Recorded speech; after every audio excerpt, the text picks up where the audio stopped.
Assalamualaikum warahmatullahi wabarakatuh. Selamat datang di agenda belajar Quran Based Play. Apa kabar teman-teman? Perkenalkan, saya Karlina Lestraveni.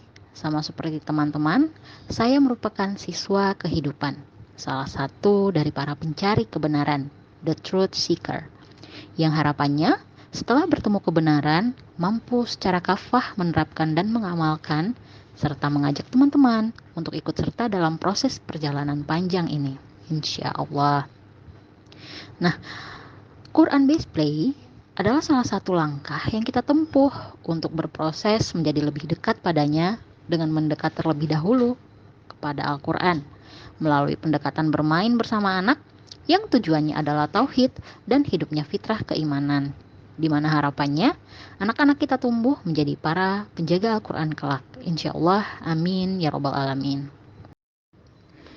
Islam adalah sempurna. Allah Subhanahu wa Ta'ala berfirman di dalam Al-Quran Surah Al-Ma'idah ayat 3 yang kurang lebih artinya seperti ini. Bismillahirrahmanirrahim. Pada hari ini telah aku sempurnakan agamamu untukmu dan telah aku cukupkan nikmatku bagimu dan telah aku ridhoi Islam sebagai agamamu. Quran Surah Al-Ma'idah ayat 3. Masya Allah, dengan melalui dalil ini, Allah Subhanahu wa Ta'ala telah menekankan bahwasanya Islam adalah sempurna. Sesuatu yang sempurna, tidak ada sedikit pun kecacatan padanya. Tetapi seringnya kita sebagai umat manusia, kita sebenarnya tahu bahwasanya Islam itu sudah sempurna. Tetapi pada praktiknya, kita sering mengabaikan kesempurnaan Islam itu dengan tidak mempercayai secara keseluruhan ataupun secara kafah terkait apa yang diajarkan oleh si Islam ini. Padahal kita mengaku bahwa kita berislam, tetapi dalam kehidupan kita sehari-hari banyak tindak tanduk kita yang tidak sepenuhnya berdasarkan syariat Islam, berdasarkan anjuran Islam, berdasarkan ajaran Islam. Demikian. Misalnya apa? Misalnya saja sistem ekonomi, itu jelas sekali terjadi di saat ini. Tetapi kita tidak mau membahas sistem ekonomi. Yang kita bahas sekarang adalah sistem pendidikannya. Sistem pendidikan Islam. Dengan kesempurnaan yang telah dimiliki oleh Islam itu sendiri, bahkan sekaliber sistem pendidikan pun Islam punya. Tetapi banyak di antara kita, banyak dari kita yang tidak tahu dan malah terbawa suasana dengan sistem pendidikan yang ada yang bersumber dari luar Islam. Contohnya dari sumber dari barat, dari luar, bahkan yang bukan Islam sendiri. Islam dan konsepnya.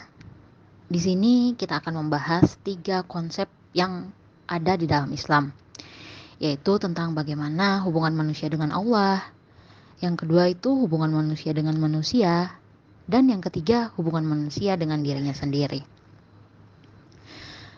Nah, sebegitu sempurnanya Islam ini, bahkan hubungan dengan Allah, dengan manusia, dan hubungan dengan diri sendiri pun diatur di dalamnya. Masya Allah.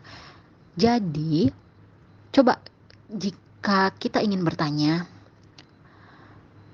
apakah ada agama lain yang mengatur tentang bagaimana hubungannya dengan dirinya sendiri? Apakah ada agama lain yang mengatur hubungan antara manusia dengan manusia lainnya? Apakah ada agama lain yang mengatur hubungan manusia dengan Tuhannya? Rasanya tidak ada yang sesempurna Islam. Termasuk di dalamnya yang menjadi poin kita adalah tentang hubungan manusia dengan manusia, yaitu di dalamnya ada suatu sistem yang namanya sistem pendidikan Islam. Nah, sistem pendidikan Islam sendiri diatur di dalam Islam. Sesuai apa? Sesuai syariah Islam. Karena insya Allah, jika kita melakukan segala sesuatunya berdasarkan syariah Islam, itu adalah solusi dari semua masalah. Jika kita mendapatkan masalah, menemukan masalah di dalam sistem pendidikan kita, nah insya Allah terapkanlah syariah Islam. Nah insya Allah dengan sendirinya masalah-masalah yang tadi ditemukan itu akan mendapatkan solusinya. Begitu. Nah, di sini kita akan membahas tentang secara sederhana tentang sistem pendidikan Islam itu sendiri. Nah, sistem pendidikan Islam, kita lanjut di slide berikutnya. Sistem pendidikan Islam.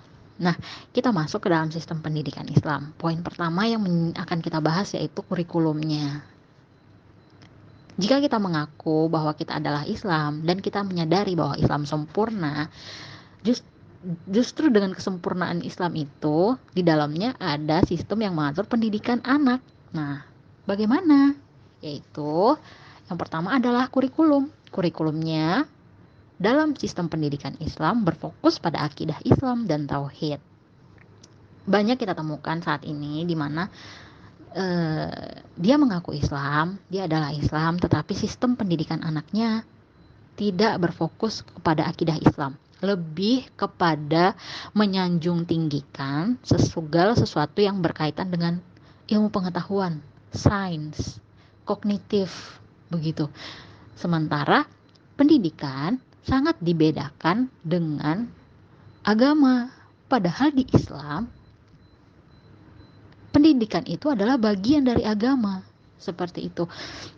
Jadi kan ada kerancuan di dalam sistem pendidikan yang kita anut saat ini sebenarnya, teman-teman. Yang kita kejar apa? Jika kita mau fokus pendidikan kita, fokus pendidikan anak-anak kita hanya kepada sains, ilmu pengetahuan, teknologi, kognitif, kecerdasan, kepintaran, maka yang menjadi tujuan kita itu hanya sekedar dunia. Benar kan? Tetapi tujuan kita bukan hanya sampai dunia saja. Akan ada kehidupan setelah dunia ini nantinya. Tetapi apakah kita sebagai orang tua, sebagai pendidik sudah menyadari bahwasanya dengan sistem pendidikan pun tujuannya itu sebenarnya tidak hanya sebatas di dunia saja, tetapi juga yang jauh lebih penting, kehidupan kita kekal nantinya adalah kehidupan akhirat. Untuk itu, sudah selayaknya kurikulumnya pun berfokus bukan hanya dunia saja, tetapi akhiratnya juga. Begitu. Kemudian di poin kedua yaitu tentang strategi pendidikan, yaitu untuk membentuk pola berpikir dan juga pola bersikap. Pola berpikir ini disebut juga dengan akliyah, dan pola bersikap disebut dengan nafsiyah yang berdasarkan Islam. Jadi bagaimana anak nantinya dia mampu berpikir, kemudian setelah dia mampu berpikir, dengan pikirannya, dengan pengetahuannya itu, dia mampu bersikap sebagaimana layaknya yang Islam ajarkan. Nah, itu adalah strategi pendidikannya. Jadi bukan sekedar nilai bagus, bukan sekedar ranking juara, ataupun bukan sekedar pencapaian-pencapaian tertentu, tetapi jauh lagi daripada itu, yaitu untuk membentuk pola pikir dan pola sikap yang benar-benar berlandaskan Islam. Demikian. Nah, jadi apa tujuannya? Nah, jika sudah ada pola berpikir dan pola bersikap yang berdasarkan Islam tadi, maka terbentuklah saksiyah Islamiyah. Apa itu saksiyah Islamiyah? Kepribadian Islam yang mengakar di dalam diri anak-anak kita. Jadi dilempar kemanapun, jika pondasinya sudah kuat, sudah mengakar, bahwa anak kita sudah memahami, menyadari, dan mengakui bahwa dirinya adalah Islam, pola berpikirnya, pola bersikapnya sudah ajaran Islam, dilempar kemanapun, insya Allah anak kita tetap kepribadiannya tetap kepribadian Islam. Nah begitu. Jadi mulainya itu di akarnya, mulainya itu di pondasinya. Kapan itu? Sekarang teman-teman, ketika anak kita masih di usia dini. Nah, selanjutnya ada yang disebut dengan thaqafah Islam. Apa ini thaqafah Islam? Yaitu pengetahuan tentang akidah Islamnya itu sendiri. Ketika kita mengajarkan anak-anak kita ilmu pengetahuan itu sebenarnya bukan sesuatu yang wajib di dalam Islam, tetapi perlu, boleh, dan mubah. Yang terpenting itu adalah akidah Islamnya. Akidah Islam ini wajib diajarkan pada seluruh jenjang pendidikan, baik dari tingkat dasar, tingkat menengah, bahkan sampai pendidikan tinggi pun. Pengetahuan tentang akidah Islam ini mutlak adanya. Seperti apa itu Saqofah Islam? Seperti ya Al-Quran, hadis, fikih, bahasa Arab, ijma sahabat, dan lain-lainnya. Nah, lanjutannya itu yaitu pengetahuan umum. Jadi kita nggak perlu nih belajar pengetahuan umum, perlu sekali. Karena Islam juga mengajarkan kita wajib untuk menuntut ilmu, begitu. Tetapi jangan melupakan tentang pokoknya, jangan melupakan tentang akarnya, yaitu si akidahnya tadi. Nah, setelah selesai dengan akidah, urusan akidah itu, maka mulailah untuk naik ke level selanjutnya, yaitu pengetahuan umum. Apa itu? Ada sains dan ilmu terapan. Ada juga seni maupun keterampilan. Tetapi jika kita berbicara tentang seni, banyak hal-hal yang dilakukan, diajarkan di dalam satu konsep kesenian yang tidak sesuai dengan syariat Islam. Misalnya ada aturan-aturannya juga yang diatur dalam Islam, seperti menggambar ataupun seni pahat. Itu tidak dianjurkan, itu dilarang, bahkan itu dilarang untuk dipelajari di dalam Islam. Nah, tapi semuanya boleh diajarkan asalkan tetap sesuai dengan akidah Islam itu tadi. Kemudian sasarannya apa? Sasaran pendidikan Islam ini bukan hanya terbatas pada anak laki-laki saja, tetapi juga pada perempuan, karena semua orang, baik laki-laki ataupun perempuan, berhak untuk mendapatkan pendidikan. Jadi ini bukan hanya pendidikan Islam yang belajar tentang agama, teman-teman, bukan belajar tentang, jadi gimana ya, karena kita adalah produk sekolahan, kita itu di sekolah diajarkan bahwasannya ada mata pelajaran agama, ada mata pelajaran umum. Seakan-akan jika kita belajar tentang mata pelajaran umum itu terpisah dengan mata pelajaran agama misalnya. Padahal sebenarnya di Islam itu sendiri itu adalah suatu kesatuan. Bagaimana misalnya kita belajar matematika, tetapi yang sesuai dengan syariat Islam. Ya, anak-anaknya diajarkan bagaimana zakat, bagaimana menghitung, bagaimana jual beli misalnya, jual beli yang sesuai dengan syariat. Nah, itu diajarkan di matematika. Bagaimana sedekah, bagaimana tentang hukum waris gitu. Tetapi mungkin untuk anak usia dini, untuk anak yang masih di pendidikan dasar, yang diajarkan ya itu tadi, tentang misalnya ada apel, ada 5 apel, ada 6 jeruk, seperti itu. Bagaimana cara menghitungnya? Apakah sesuai dengan timbangan? Berapa harganya? Nah, itu kan matematika. Tetapi di pendidikan kita semua itu dipisahkan, teman-teman. Nah, jadi sudah saatnya kita itu mengubah mindset kita bahwa sebenarnya kalau kita sudah yakin bahwa Islam itu adalah sempurna, ya yuk kita ikut dengan aturan Islam secara kafah. Bahkan sistem pendidikan Islamnya pun ya kita ikutin gitu. Karena apa ya, memang itu yang sudah dianjurkan di dalam agama kita dan Allah telah menyuruhnya. Bahkan ada dalilnya, ya sudah sempurna toh Islam ini, ya udah ikutin aja kan gitu ya. Nah, kemudian ada poin fasilitas. Nah, sebenarnya di dalam Islam ini teman-teman, seluruh fasilitas pendidikan disediakan dan ditanggung oleh negara, seperti perpustakaan, laboratorium, media belajar mengajar, gedung, dan lain sebagainya. Tetapi pada kenyataannya sampai saat ini tidak terjadi ya demikian.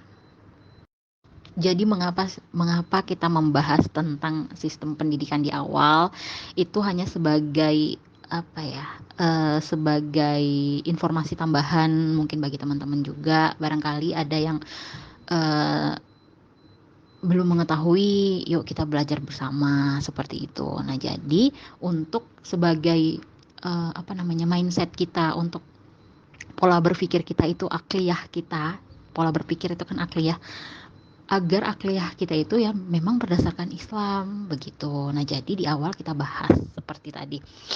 Nah, di sini kita masuk ke pembahasan Ramadan is the month of Quran. Bahwa Quran adalah sebaik-baiknya petunjuk sebenar-benarnya uh, informasi yang benar-benar datang dari Allah, pemilik makhluk hidup. Nah, jadi di sini apa sih Al-Quran itu? Al-Quran itu selain sebagai ruh, dia juga sebagai cahaya bagi jiwa kita. Selain itu, Al-Quran juga sebagai petunjuk bagi manusia. Bukan hanya petunjuk saja, tetapi Al-Quran juga sebagai obat hati. Bahkan sering saya pribadi, pengalaman pribadi, bukan hanya sebagai obat hati, tetapi juga obat fisik, teman-teman. Bagaimana caranya? Itu lain pembahasannya ya. Nanti di waktu yang lain mungkin barangkali. Nah, tetapi banyak dari kita yang memisahkan Al-Quran dari kehidupan kita. Seakan-akan Al-Quran itu hanya untuk akhirat, bukan untuk dunia saja, bukan untuk dunia begitu. Ya Al-Quran ya untuk akhirat, untuk ibadah. Tetapi sebenarnya hal seperti itu tidak tepat. Kenapa?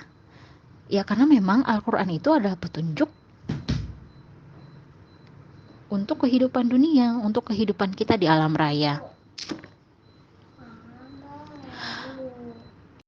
Nah, dengan menyadari bahwa Al-Quran ini adalah buku petunjuk kehidupan, dan kehidupan itu tidak semata-mata hanya mengurus hidup yang hidup untuk akhirat saja, tetapi hidup untuk di dunia pun diatur di dalam Al-Quran.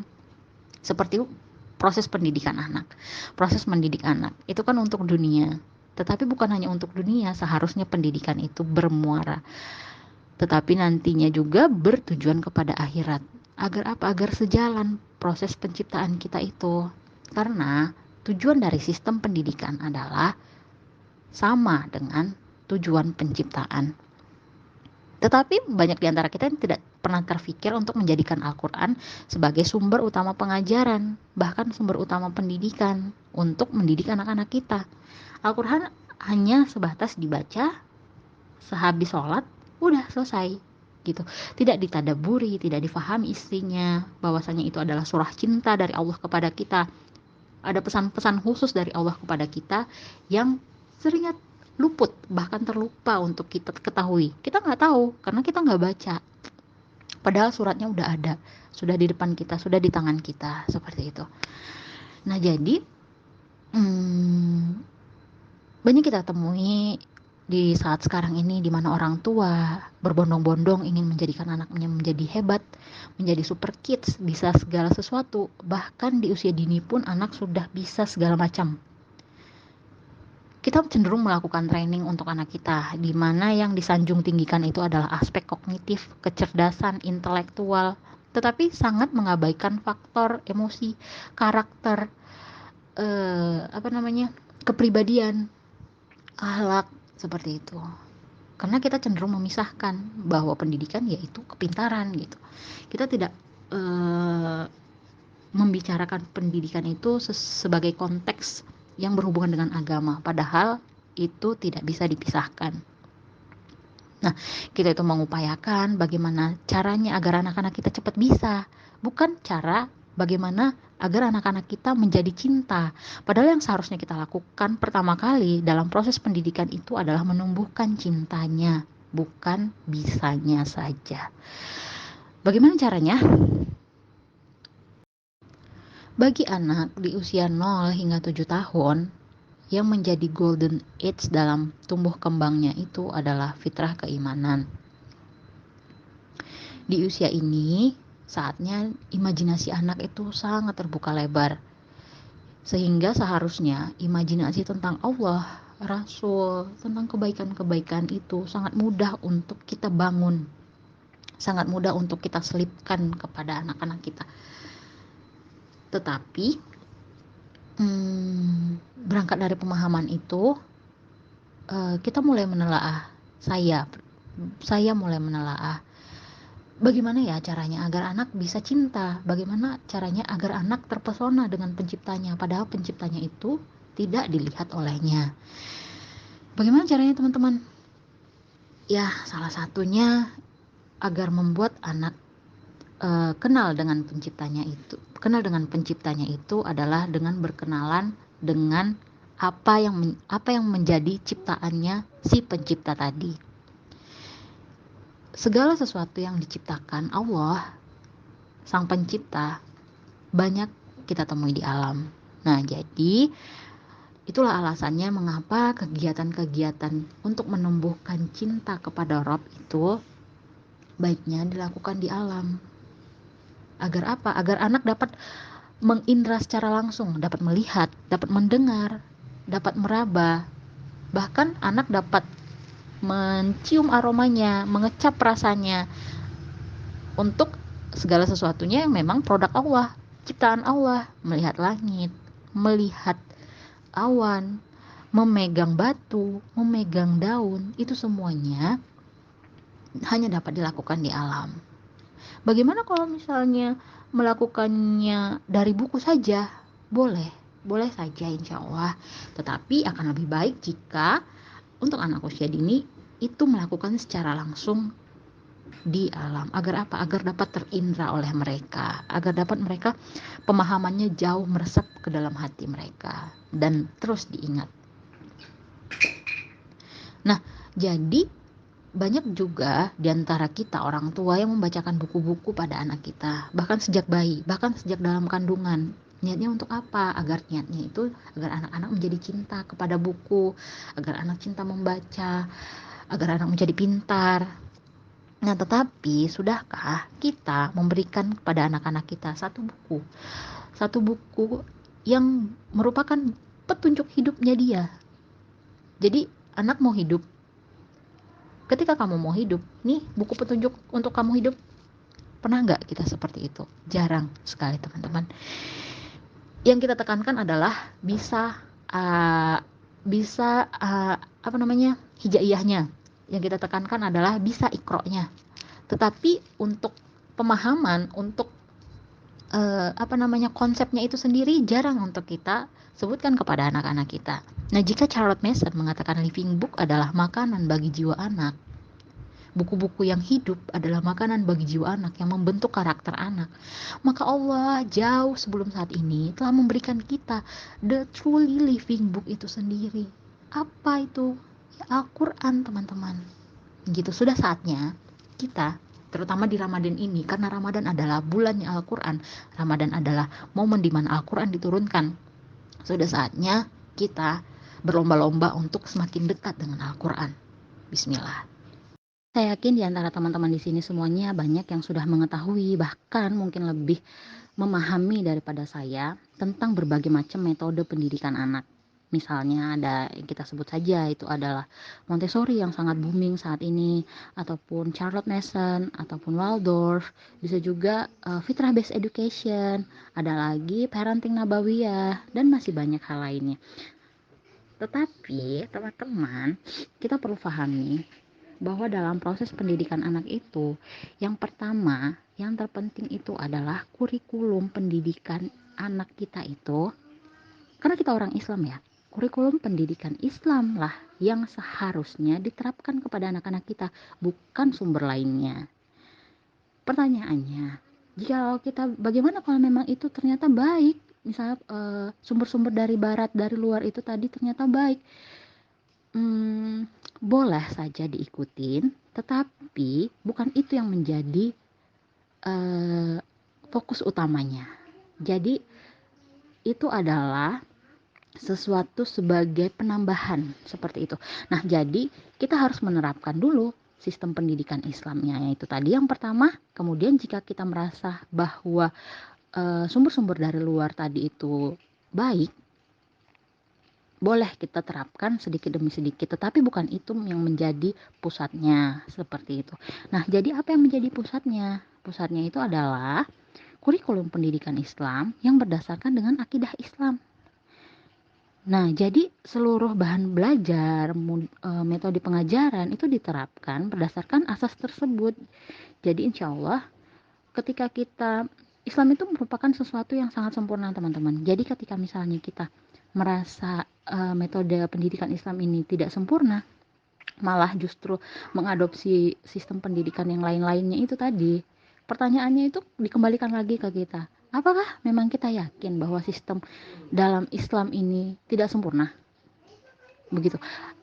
Kalau misalnya belum sempurna, kalau misalnya Islam sudah sempurna, apakah kita merasa perlu untuk mengambil sumber-sumber lain dari yang bukan Islam?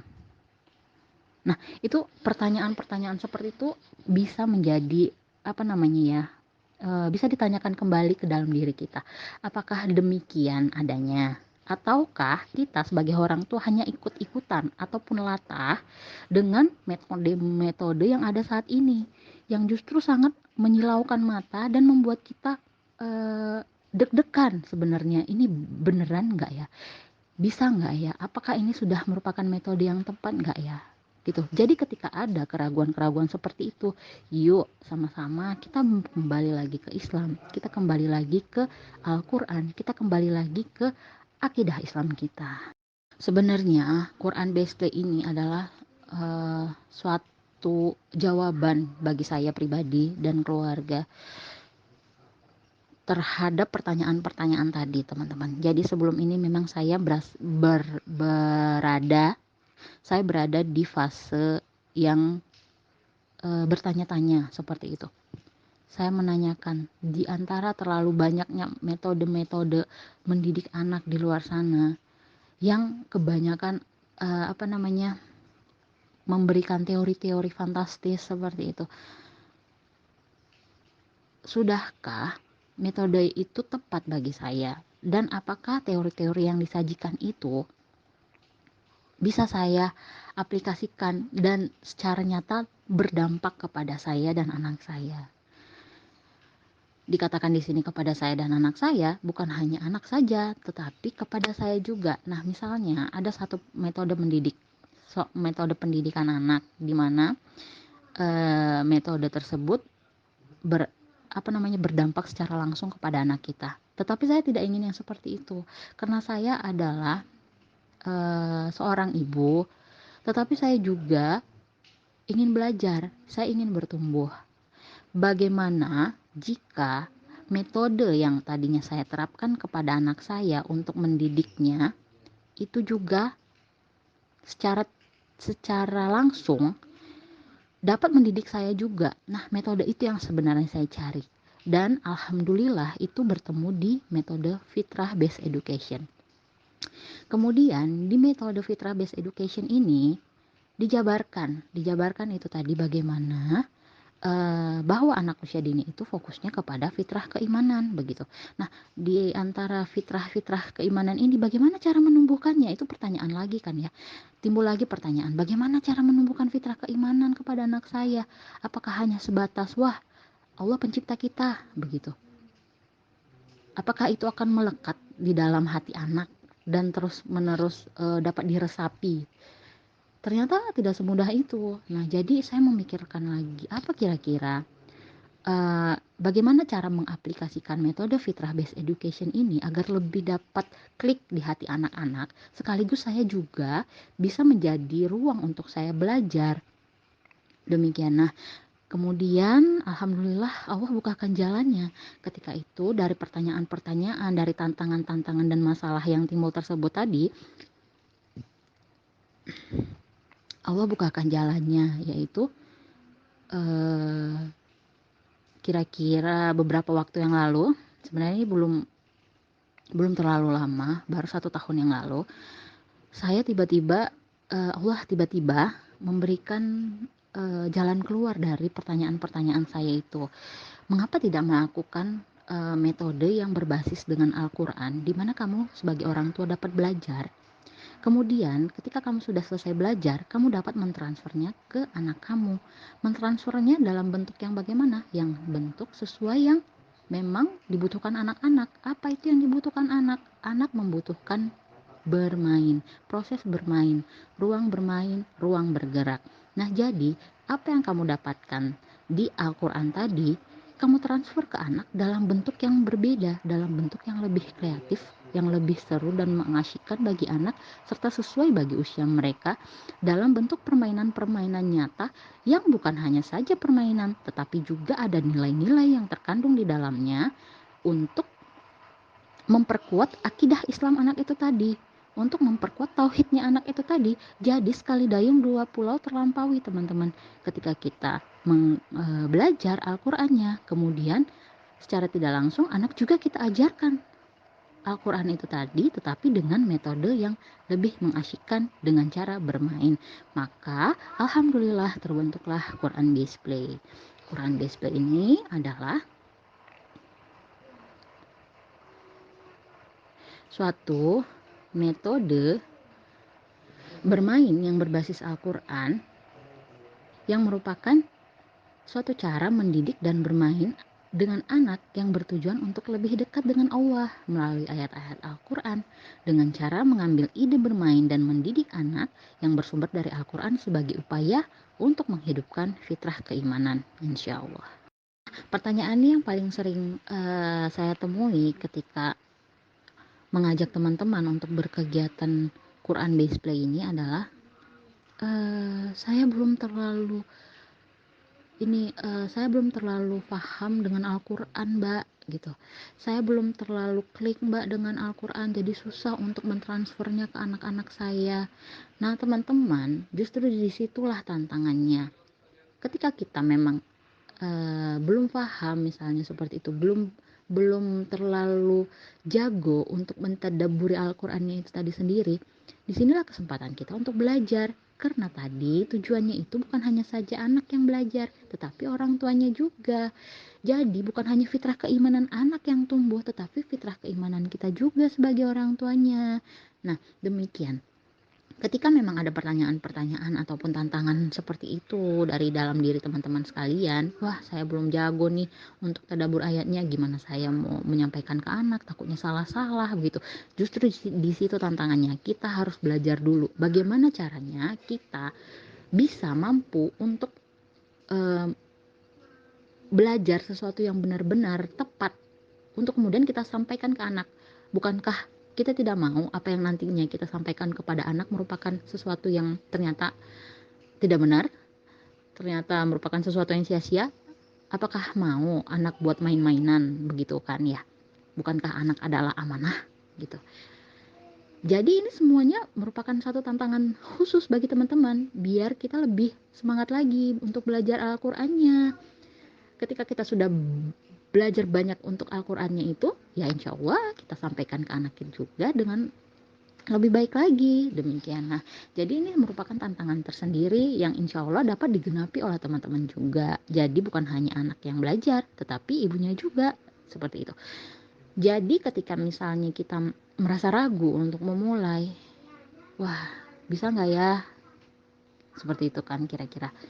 Insya Allah bisa teman-teman, kita lakukan aja apa yang kita bisa, apa yang kita mampu, sebatas apa yang kita tahu. Toh anak-anak kita juga pemikirannya belum terlalu kompleks untuk usia 2-6 tahun. Nah, sambil jalan disempurnakan. Bukankah kalau misalnya kita mulai, walaupun itu belum sempurna, lebih baik daripada kita tidak memulainya sama sekali. Begitu. Nah, jadi ya sudah, buatlah keterbatasan kita tadi itu menjadi cambuk bagi kita untuk menjadi alasan yang kuat agar bagaimana kita bisa mampu untuk belajar Al-Quran lagi begitu. Itu sih tujuannya sebenarnya. Nah, ada satu hal yang penting lagi yang ingin saya sampaikan, bahwasanya kita setiap manusia, baik kita ataupun anak-anak kita nantinya, insya Allah itu merupakan suatu pribadi yang unik. Pribadi yang unik di sini berarti antara yang satu dengan yang lainnya itu berbeda. Dan anak yang satu dengan anak yang lainnya itu memiliki tugas dan peran penciptaan yang berbeda dari Allah. Sehingga dengan keragaman yang telah Allah berikan itu, tetapi kita sebagai orang tua ataupun pendidik nantinya malah mengarahkan mereka untuk bisa sama ataupun mendapatkan sesuatu yang seragam. Bukankah itu sesuatu yang bertentangan dengan maksud penciptaannya Allah? Sementara Allah sudah menciptakannya beragam, antara satu dan yang lainnya itu berbeda. Kok kita sebagai orang tua ataupun pendidik justru menyeragamkan proses pendidikan bagi mereka, bukan mengangkat keunikan-keunikan yang ada di dalam diri mereka masing-masing. Paham ya maksudnya teman-teman? Jadi karena setiap anak itu berbeda, bahkan anak kembar sekalipun itu berbeda, sudah selayaknya keragaman yang ada dalam diri mereka itu ditonjolkan sesuai dengan apa yang menjadi kekuatan diri mereka sendiri, seperti itu. Nah, jadi untuk itu dalam proses belajar ataupun dalam proses mendidik anak, sudah selayaknya kita mengikuti apa yang menjadi kekuatan anak. Inilah yang disebut dengan personalized curriculum. Kurikulum yang terpersonalisasi. Maksudnya adalah kurikulum antara setiap anak itu baiknya berbeda. Dengan anak A, anak B, anak C, baiknya dibedakan sesuai dengan minat dan bakat serta kekuatan yang ada di dalam diri anak masing-masing. Bagaimana dengan sekolah? Bagaimana dengan lembaga pendidikan di luar sana? Padahal kita tahu di sistem persekolahan dan sistem pendidikan yang ada saat ini terutama, semuanya memberikan satu poros sumber, misalnya satu sumber ilmu yang dibagikan untuk beratus bahkan beribu anak-anak Indonesia, misalnya seperti itu. Satu kurikulum untuk diterapkan untuk seluruh anak. Bayangkan, yang terbentuk adalah anak-anak yang sama, anak-anak yang rata-rata, yang kemampuannya itu sama antara satu dengan yang lainnya, yang justru mematikan potensi yang ada di dalam diri mereka masing-masing. Inilah yang namanya produk sekolahan, dan inilah yang terjadi pada kita orang tuanya di masa lalu. Untuk itu, saya tuh sering sekali mengajak untuk teman-teman bagaimana caranya agar kita nanti mampu dan siap untuk merancang kurikulum sendiri bagi anak-anak kita sesuai dengan minat dan kekuatan yang ada di dalam diri mereka masing-masing. Dengan cara yang bagaimana? Nah, untuk anak berusia 2-6 tahun, karena itu masih berusia dini, kita baiknya melakukan sesuatu yang memang merupakan pekerjaan mereka. Apa pekerjaannya itu? Pekerjaannya adalah bermain. Nah, dari bermain ini bukan sekedar bermain, tetapi kita menelaah, kita mengobservasi bagaimana, apa, dan sesuatu yang menjadi kekuatan dari anak-anak kita itu tadi, dengan cara membuat jurnal. Jurnal kita tuliskan setiap kegiatan yang kita lakukan bersama anak, kita tuliskan apa yang menjadi poin-poin penting yang menonjol dari diri anak kita, sehingga kita semakin mengenali bagaimana sih kecenderungan dari anak-anak kita itu tadi gitu. Nah, jadi ketika kita sudah mengenal anak kita dengan lebih baik, kita sudah memahami apa kebutuhannya, di situ kita berangkat sehingga nanti di usia 7 tahun ketika anak-anak kita sudah lebih matang untuk berproses belajarnya dengan dengan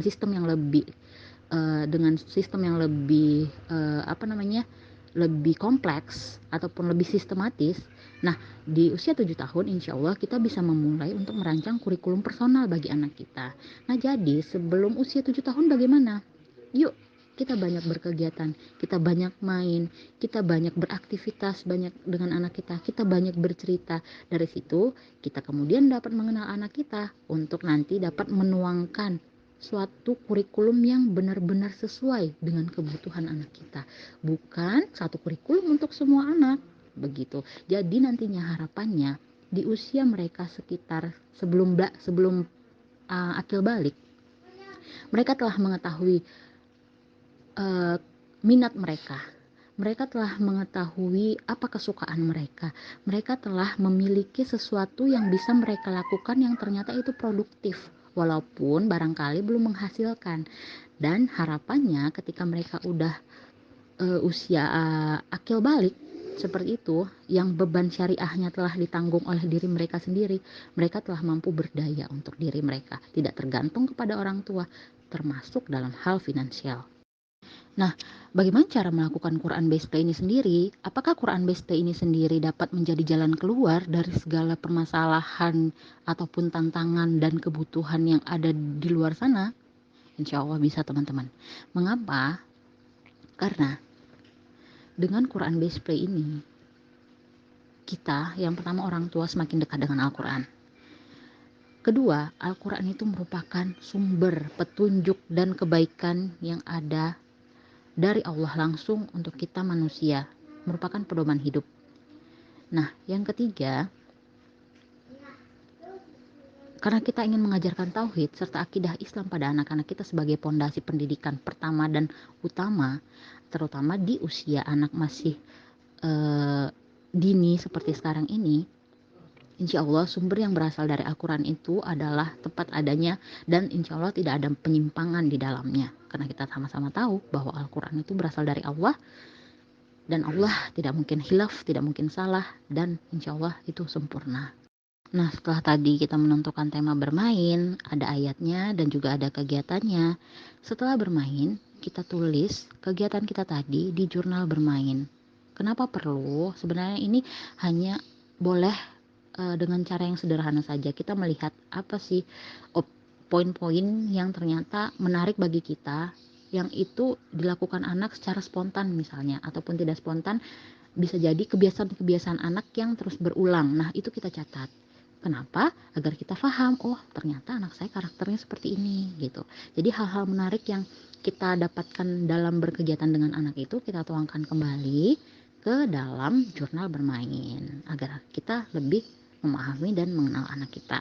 Nah, selanjutnya itu adalah tahapan yang menurut saya itu paling menarik selain bermainnya itu sendiri, yaitu ada read aloud dan narasi. Kenapa kita melakukan read aloud dan narasi? Karena ini berkaitan dengan bagaimana untuk menguatkan bahasa ibu.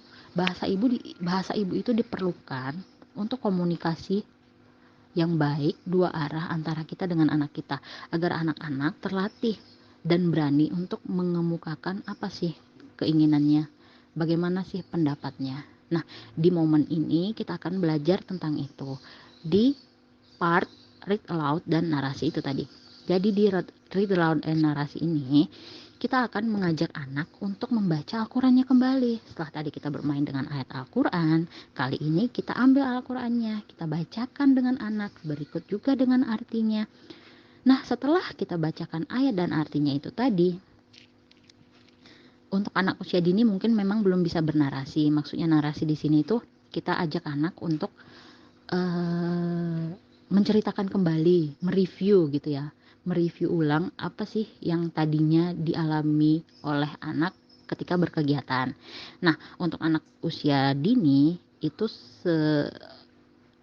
sepertinya belum bisa untuk bernarasi secara mandiri. Jadi kita perlu untuk memantik mereka dengan pertanyaan-pertanyaan agar mereka tetap melakukan proses narasi itu tadi gitu. Nah, jadi kita dulu yang mengajukan pertanyaan kepada anak. Misalnya kita tadi berkegiatan bercocok tanam ya dengan anak, seharian kita nanam-nanam, terus ketemu cacing, terus ayat yang dikulik itu adalah tentang tentang tanah misalnya.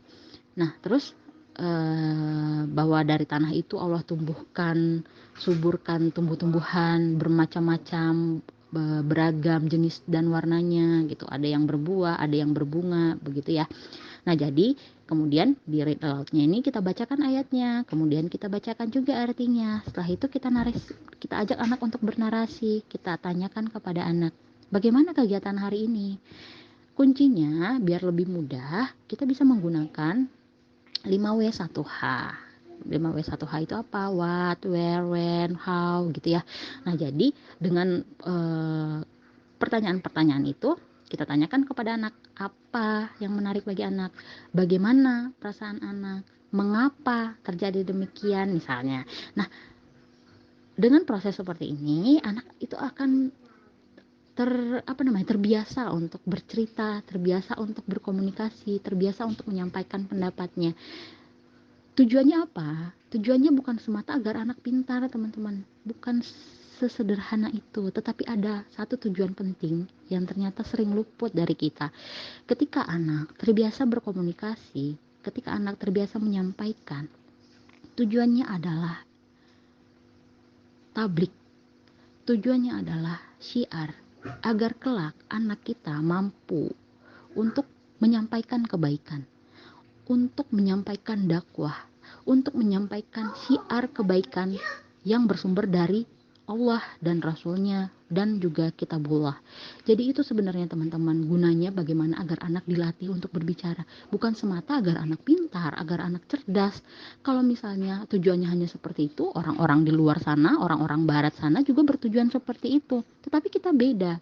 Karena kita tidak seperti mereka. Kita konotasinya bukan hanya dunia saja, tetapi kita dunia dan akhirat insya Allah. Nah jadi tujuannya itu tadi. Tujuan dari fasihnya berbahasa ibu adalah bagaimana kelak anak mampu untuk menyampaikan kembali kebaikan-kebaikan yang bersumber dari Allah untuk disampaikan kepada umat, kepada manusia lainnya. Demi apa? Demi menebar manfaat insya Allah. Mengapa kita perlu untuk melakukan Quran Based Play di Ramadan? Nah jadi insya Allah Ramadan ini adalah momen yang tepat teman-teman. Ramadan ini adalah bulannya Al-Quran. Jadi ketika kita melakukan aktivitas yang berbasis dengan Al-Quran, insya Allah manfaatnya, faedahnya itu berlipat-lipat. Bagi kita juga insya Allah bagi anak-anak kita juga. Kenapa? Karena Ramadan dapat menjadi momen yang tepat bagi anak dan orang tua sekaligus untuk bersama-sama semakin dekat dengan Al-Quran. Itu yang pertama. Nah yang kedua, Ramadan adalah bulannya Al-Quran. Memulai Quran Based Play saat Ramadan insya Allah jadi langkah yang tepat dan insya Allah menjadi titik awal kita menjadikan Al-Quran benar-benar bagian dari hidup kita. Nah yang ketiga, ketika orang tua telah dekat dengan Al-Quran, insya Allah akan lebih mudah menjadikan anak-anak kita untuk lebih dekat dan mencintai Al-Quran. Tak mengapa jika misalnya awalnya kita hanya bisa sebatas membaca ayat dan juga membaca arti begitu. Itu akan menjadi semangat baru untuk kita untuk lebih menggali Al-Quran misalnya. Karena keterbatasan kita tadi hanya bisa membaca ayat dan artinya saja, belum paham untuk mentadaburinya. Nah, ini menjadi cambuk bagi kita untuk belajar semakin giat di momen Ramadan ini. Bagaimana kita bisa paham untuk mentadaburinya. Bahkan untuk belajar grammar Al-Qur'annya misalnya, atau belajar bahasa Arab Al-Qur'an agar kita bisa mengerti arti kata per kata. Ketika kita mengerti arti kata per kata, insya Allah kita lebih memahami apa sih maksud dari ayat ini turun gitu.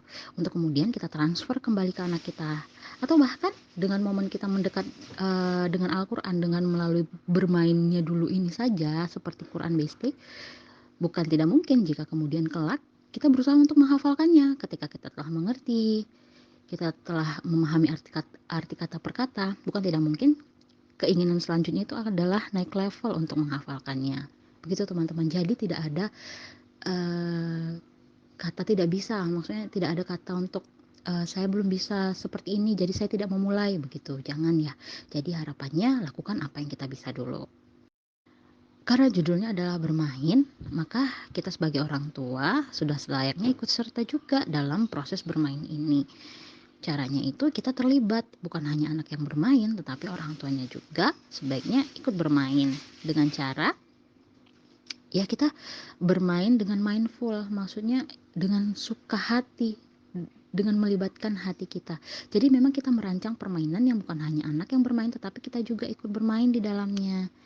Nah begitu.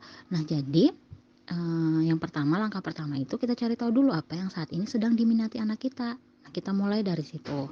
Nah, kedua, jika kita belum paham apa sih sebenarnya yang sedang anakku minati, karena mungkin barangkali random ya, minatnya banyak nih gitu.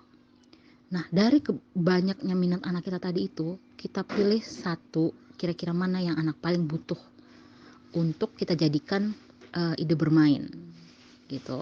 Nah, yang ketiga, boleh juga ketika kita menyusun suatu aktivitas bermain itu, kita menggunakan momen yang sedang terjadi saat ini sebagai tema bermainnya. Misalnya kalau dalam waktu yang dekat ini, insya Allah kita akan menyambut bulan suci Ramadan. Jadi boleh sekali jika kita mengambil tema Ramadan untuk kegiatan kita bersama anak. Begitu. Ini bagi kegiatan yang direncanakan. Tetapi sebenarnya teman-teman, jika kita tidak merencanakan kegiatannya pun tidak mengapa. Karena bermain bebas, free play itu justru sesuatu yang lebih dibutuhkan anak. Jadi lebih keluar kreativitas anak itu sendiri. Imajinasi anak itu berkembang ketika memang bermainnya itu tidak ditentukan begitu.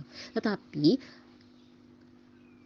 alangkah baiknya jika bermain yang bebas itu tadi tetap mempunyai nilai, ada value yang ingin kita usung di dalamnya, yaitu dengan Al-Quran tadi. Jadi kita tetap melibatkan Al-Quran di dalam proses bermain yang seimajinatif play-nya anak itu tadi gitu. Jadi tidak masalah jika kita memang merasa sulit untuk aduh sepertinya saya tidak berbakat di apa namanya di untuk mendesain aktivitas seperti ini gitu ya. Gak apa-apa, justru yang dibutuhkan anak usia dini itu sebenarnya bermain bebas. Tetapi kenapa kita di Quran Base Play juga merancang atau menyusun agenda tema demi tema, agar apa? Agar orang tua juga merasa senang untuk bermain. Jadi karena bukan hanya anaknya aja, tetapi orang tuanya aja. Dan kita di Quran Base Play juga memberikan contoh bagi teman-teman. Maksudnya contoh di sini cara seperti ini bisa loh dilakukan gitu. Ide-ide seperti ini sangat bisa loh diaplikasikan oleh teman-teman sendiri nantinya. Karena tujuan kita adalah untuk membantu teman-teman juga untuk mampu berdaya dalam artian mampu mengaplikasikan proses bermain itu secara mandiri di rumah gitu, dengan teman-teman sebagai fasilitator dan anak sebagai playernya. Anak adalah pemainnya, jadi yang menentukan itu adalah anaknya, bukan kita orang tuanya. Nah, jadi di sini ketika saya diberi tantangan oleh panitia,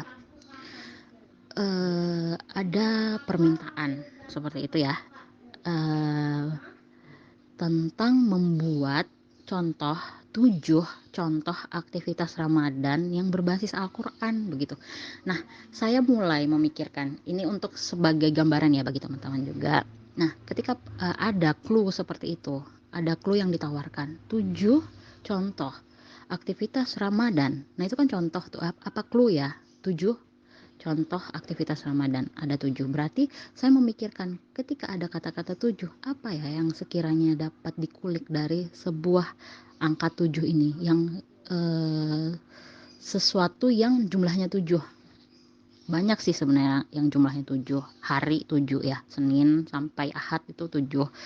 Tetapi kalau itu yang diangkat sepertinya bagi anak-anak biasa saja.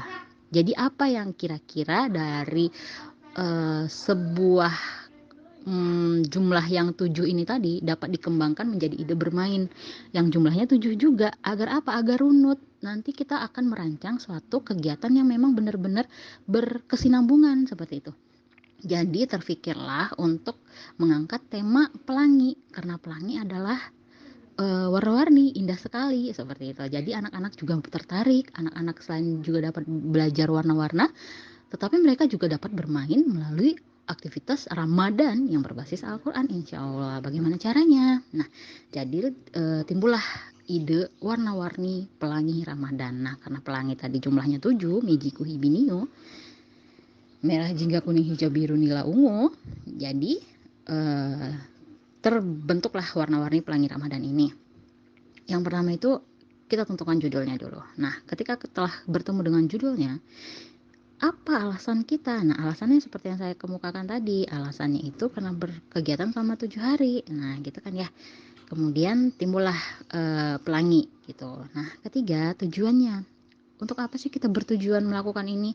Selain untuk tentu bermain, tetapi juga sekaligus belajar. Yang bukan hanya belajar, tetapi juga menanamkan tauhid. Bukan hanya menanamkan tauhid saja tetapi juga kita bisa belajar Al-Quran di dalamnya. Bukan hanya anak saja, tetapi orang tuanya juga. Dan bukan hanya sebatas itu, tetapi kegiatan yang nantinya kelak akan kita lakukan itu akan berbasis fitrah. Mengapa? Dari setiap kegiatan yang kita lakukan sangat bisa teman-teman untuk di breakdown lagi ke dalam 8 aspek fitrah. Jadi setiap kegiatan itu dipecah lagi sesuai dengan 8 aspek fitrah. Mana yang merupakan fitrah keimanan, mana yang merupakan fitrah belajar dan bernalar, fitrah bakat, fitrah seksualitas, dan lain sebagainya. Insya Allah sangat bisa. Nah, ketika sudah menemukan ketujuh ide bermain tadi, yaitu Mejiku Hibiniu, warna pelangi, dari Mejiku Hibiniunya itu tadi dapat kita breakdown lagi teman-teman, kita pecah lagi menjadi satu tema baru yang lebih detail untuk setiap harinya. Misalnya di sini saya bagi, kalau Ramadan itu kan ada 4 pekan ya. 4 pekan. Jadi cukup 2 kegiatan dalam 1 pekan itu insya Allah bisa kita lakukan. Nah, karena ini 7 berarti 2 kegiatan 1 pekan, untuk di pekan terakhir 1 kegiatan saja karena barangkali sudah ada yang mudik begitu ya. Tapi nggak boleh ya mudik kata pemerintah. Nah, ada menyiapkan lebaran dan macam-macam. Jadi boleh 1 kegiatan saja untuk di akhir gitu. Nah, jadi dengan berangkat dari Magic Wibini ini tadi, kita dapat breakdown lagi. Mei-nya itu kita lakukan dengan tema menyambut Ramadan. Kalau J-nya itu jika berpuasa, Q-nya itu kusiapkan sedekah terbaik. Ini merupakan tema-tema yang kita lakukan setiap harinya bersama anak, insya Allah. Nah, ketika temanya sudah ketemu nih teman-teman, maka kita mulai tuh menyiapkan 1 benang merah dari kegiatan ini. Nah, karena kegiatannya berhubungan dengan 7 warna pelangi, kita siapkan 7 buah kartu sesuai dengan warna pelanginya. Ada kartu merah, ada kartu kuning, pokoknya jumlahnya 7, misalnya gitu. Nah, dari 7 kartu ini, kita siapkan boleh dari kardus bekas yang ditempel dengan origami warna-warni gitu ya. Nah, jadi setiap melakukan kegiatan, kita ajak anak untuk mengisi. Kita siapkan juga, selain menyiapkan kartu, kita siapkan juga nih ada namanya rainbow chart. Rainbow chart ini bisa dengan kertas biasa saja sih sebenarnya. Kita siapkan HVS atau kertas karton putih, kita gambar pelangi, tetapi pelanginya itu masih polosan seperti itu. Kita siapkan kita tempelkan di dinding. Nah, kemudian setiap hari, karena ada 7 kartu tadi, setiap hari kita kasih tuh 1 kartu untuk anak. Kartunya itu kartu tema, kita tulis sendiri nggak apa-apa. Kita siapkan misalnya hari pertama itu merah, berarti kartu merah ya. Nah, temanya apa? Menyambut Ramadan. Nah, di kegiatan menyambut Ramadan ini sampai dengan kegiatan ucapan Idul Fitri yang di pekan keempat nantinya, insya Allah sudah ada contohnya. Saya sediakan juga berikut dengan ayatnya, sekaligus dengan pertanyaan-pertanyaan yang dapat kita lakukan untuk refleksi ataupun narasi dengan anak. Dan tentu saja pertanyaannya dapat dikembangkan lagi sesuai dengan usia anaknya juga disesuaikan begitu. Nah, jadi di desain project ini karena sudah ada 7 buah kartu.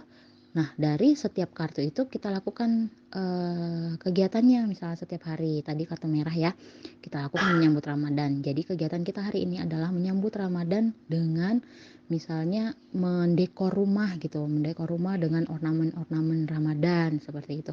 Nah, jadi setiap selesai berkegiatan kita ajak anak untuk mengisi rainbow chart yang tadi di dinding yang polosan itu loh teman-teman. Jadi kita isi lagi, jadi anak jadi benar-benar terkoneksi tuh. Oh iya ya, merah setelah ini begini gitu.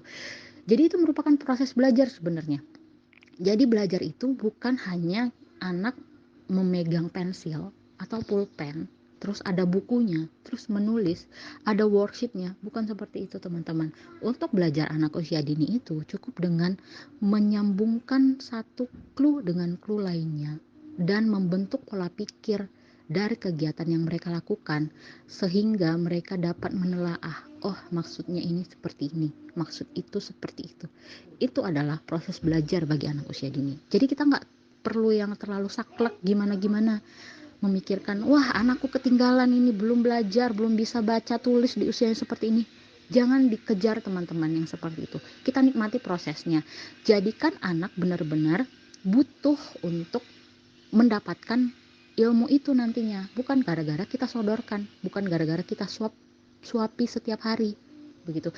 Jadi usahakan bagaimana caranya agar anak memang yang mencari tahu sendiri, dia strong why-nya itu keluar, jadi dia paham tujuan dia itu untuk belajar baca apa misalnya, karena dia memang butuh untuk membaca misalnya banyak iklan-iklan di pinggir jalan. Bu, itu apa sih bacaannya? Kita jangan kasih tahu itu bacaannya. Kakak insya Allah akan bisa membacanya kalau kakak sudah belajar membaca, kalau sudah bisa membaca gitu. Jadi anak terpantik, wah aku harus bisa nih belajar membaca biar aku bisa baca tulisan-tulisan yang di jalanan seperti itu teman-teman. Jadi bukan yang kita sodorkan, kamu belajar membaca ya nak, A, B, C, D, bukan seperti itu. Untuk anak usia dini bukan seperti itu. Jadi tumbuhkan strong why mereka agar mereka mampu dan mempunyai kemauan yang kuat untuk bisa belajar karena memang mereka butuh gitu. Itulah PR kita sebenarnya sebagai orang tua dan pendidik. Dan untuk mengisi rainbow chart ini sebenarnya bisa dilakukan dengan cara diwarnain ataupun kita siapkan kertas guntingan-guntingan kertas warna-warni yang misalnya merah, ya untuk merah ditempelin tuh di rainbow chartnya begitu kira-kira. Jadi memang ada suatu kegiatan yang berkesinambungan yang dilakukan oleh anak.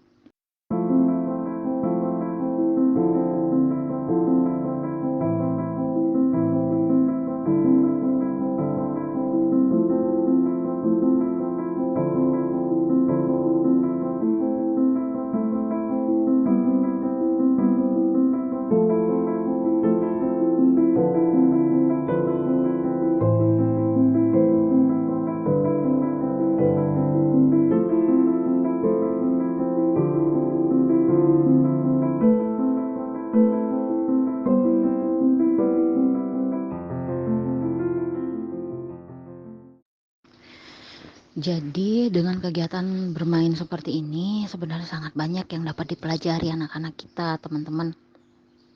Selain anak belajar lewat bermain, anak juga sedikit demi sedikit dapat difahamkan esensi dan maksud dari kegiatan yang ada, bukan hanya semata bermain yang fokusnya pada kemampuan kognitif semata atau pengetahuan umum, tetapi juga pondasi dasar dalam pendidikan itu sendiri, yaitu tadi tauhid, sistem pendidikan Islam yang berfokus pada pendidikan akidah.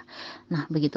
Nah, jadi kita tahu sumber yang utama dan terbaik dan yang paling sempurna yaitu adalah dari Al-Quran, dan insya Allah ini merupakan hal krusial dan penting yang dibutuhkan oleh anak-anak kita, bahkan merupakan akar serta pondasi kehidupan yang jika tidak memperoleh ilmu Al-Quran ini, ilmu tauhid ini, ya jadi apa gunanya kita hidup gitu.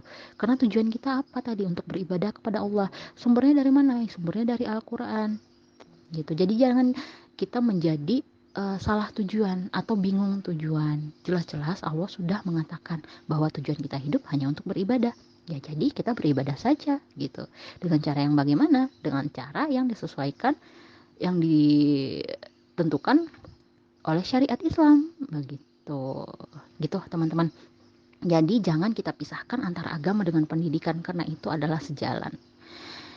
Nah, mulai dari anak memahami bahwa segala sesuatu itu ternyata berhubungan, dimulai dari warna-warna yang ternyata jadi aktivitas yang telah disusun. Nah, ketika semuanya telah disusun, misalnya per hari, setiap hari sampai hari ke-7, semuanya sudah di rainbow chart itu sudah penuh 7 warna gitu. Jadi membentuk apa? Jadi membentuk pelangi bukan? Indah bukan? Nah, jadi dengan kegiatan-kegiatan yang berkesinambungan seperti ini, yang terkoneksi seperti ini dari hari pertama hingga hari terakhir misalnya gitu. Ini jika kita menyusun agenda ya teman-teman. Nah, jadi ketika kita menyusun agenda dan itu terkoneksi, tersambung, terhubung, insya Allah anak akan berproses belajar di sana gitu. Jadi dia memikirkan, oh begini ya, ketika aku menyelesaikan satu kegiatan, aku berhasil mengeksekusi warna yang ini gitu. Jadi sama nih, ini sebenarnya sebuah analogi di dalam kehidupan kita, bahwasanya ketika kita pun seperti itu, ketika Allah menyuruh kita melakukan satu hal, insya Allah itu berhubungan dengan hal lain, di kesempatan yang lain, di waktu yang lain, di momen yang lain kehidupan kita. Nah, jadi gara-gara anak-anak itu pola pikirnya masih sangat sederhana, ya kita lakukan saja dengan proses bermain begitu. Tetapi bagi kita orang tuanya, kita sebaiknya, kita sudah selayaknya untuk lebih memahami dan memikirkan bahwa ternyata proses permainan ini sama dengan proses permainannya Allah gitu. Bukankah kita hidup di dunia ini juga adalah senda gurau belaka? Bukankah Allah menitipkan kita di dunia ini hanya, bukan tidak lain hanya untuk ya permainan gitu. Jadi ada teringat sebuah lagu, dunia ini adalah panggung sandiwara. Itu benar adanya teman-teman. Jadi di dunia ini kita memang hanya bermain, dan yang menentukan kita adalah biduk-biduk gitu, biduk-biduk permainan yang disiapkan Allah di bumi ini seperti itu. Nah, jadi yang memainkannya ya Allah. Jadi kalau kita memang sebuah biduk permainan, ya jadi kita ikut dengan peraturan yang dibuat oleh yang mempunyai permainan. Siapa itu? Allah gitu. Nah, jadi alangkah baiknya ketika kita memang melakukan segala sesuatu di dunia ini ya sesuai dengan peraturannya Allah yang mempunyai permainan itu tadi gitu. Nah, jadi hal-hal seperti ini yang ternyata bisa menguatkan tauhid kita, begitu kita ajak anak untuk mampu memahaminya bahwa segala sesuatunya ini berkesinambungan, berhubungan, dan semuanya itu bermuara kepada Allah melalui proses bermain. Insya Allah begitu ya teman-teman. Bismillahirrahmanirrahim. Alhamdulillahirrahmanirrahim. Terima kasih teman-teman semuanya, panitia, juga teman-teman peserta yang telah berkenan untuk belajar bersama di ruang ini. Insya Allah apa yang telah kita ikhtiarkan, apa yang akan kita ikhtiarkan juga nantinya diberi kemudahan oleh Allah Subhanahu wa taala. Jadi ini niatnya bukan hanya semata untuk jago-jagoan, siapa yang lebih jago, siapa yang lebih bisa, siapa yang lebih hebat, bukan begitu. Saya justru di sini mengajak teman-teman untuk sama-sama melangkah, untuk sama-sama berikhtiar, berjamaah, bergandengan tangan untuk menjadi kawan sejalan untuk nantinya dapat mencapai tujuan dari apa tujuan pendidikan kita terhadap anak-anak kita, karena insya Allah jalan masih panjang dan jalan yang panjang ini jika dilalui sendirian sungguh sangat terasa sulitnya, dan insya Allah akan terasa lebih mudah jika kita melakukannya bersama-sama. Jadi teman-teman, jangan menunggu sempurna untuk mulai, maka mari lakukan apa yang kita bisa, apa yang kita mampu. Insya Allah nanti Allah yang akan menyempurnakannya begitu. Allah yang akan membantu dalam setiap prosesnya insya Allah. Bismillah, kita kuatkan niat lagi, kita luruskan niat lagi. Insya Allah Ramadan ini adalah momen kita kembali back to Quran, back to Allah. Insya Allah dengan izin Allah semuanya mudah, semuanya bisa. Mohon maaf lahir dan batin. Wassalamualaikum warahmatullahi wabarakatuh.